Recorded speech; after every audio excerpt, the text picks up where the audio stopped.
Bonjour à tous, bienvenue sur Line avec vous. À partir de cette semaine, je vais vous résumer les actualités clés qui viennent de se passer en Chine. On commence avec le premier sujet. Il s'agit d'une mesure prise par le gouvernement de Wuhan pour donner un coup de pouce à la consommation des citoyens.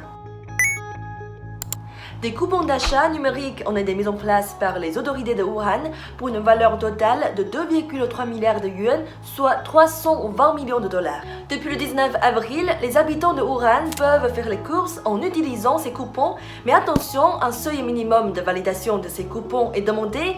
Il faut consommer d'abord 3 fois la valeur du coupon, c'est-à-dire qu'un coupon de 50 yuan ne sera valable que pour un paiement minimum de 150 yuan. Ces coupons sont valables dans les supermarchés, les restaurants, les centres commerciaux ainsi que dans le secteur de la culture et du tourisme.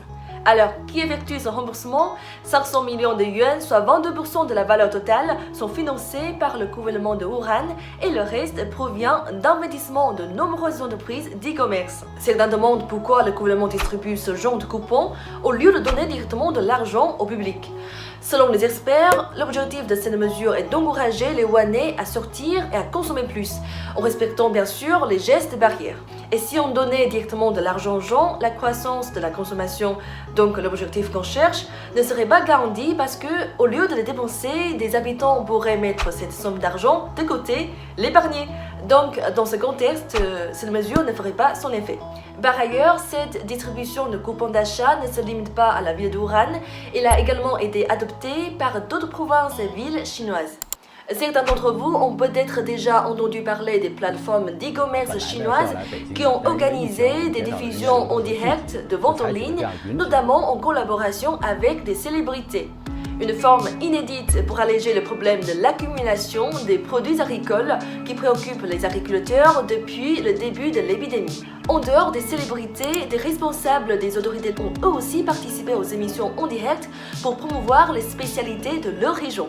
À Rayang, dans la province du Shandong, le maire adjoint Li Lei a tourné et diffusé des vidéos sur les produits de la mer locaux. Comme vous pouvez le voir dans la vidéo, il n'a pas épargné ses efforts pour présenter et déguster ses spécialités. Une promotion de vente menée par un maire adjoint comme lui est considérablement appréciée par le public chinois, notamment par les jeunes consommateurs. Et si on voulait lire un peu chez soi sans aller à la librairie? Depuis le mois dernier, une centaine de librairies à Beijing ont fait leur apparition sur des plateformes de livraison à domicile qui sont généralement pour commander des plats à emporter. Avec ces applications, on peut choisir et commander les livres. Et voilà, j'ai reçu le livre que j'ai commandé il y a une demi-heure. Donc pour les lecteurs qui sont habitués aux livres en papier, c'est une manière rapide d'acheter des livres sans aller vraiment à la librairie. La journée mondiale du livre vient d'être célébrée. À cette occasion, je vous souhaite une très bonne lecture. Prenez soin de vous et on se dit à la semaine prochaine pour un nouveau point hebdo sur la Chine.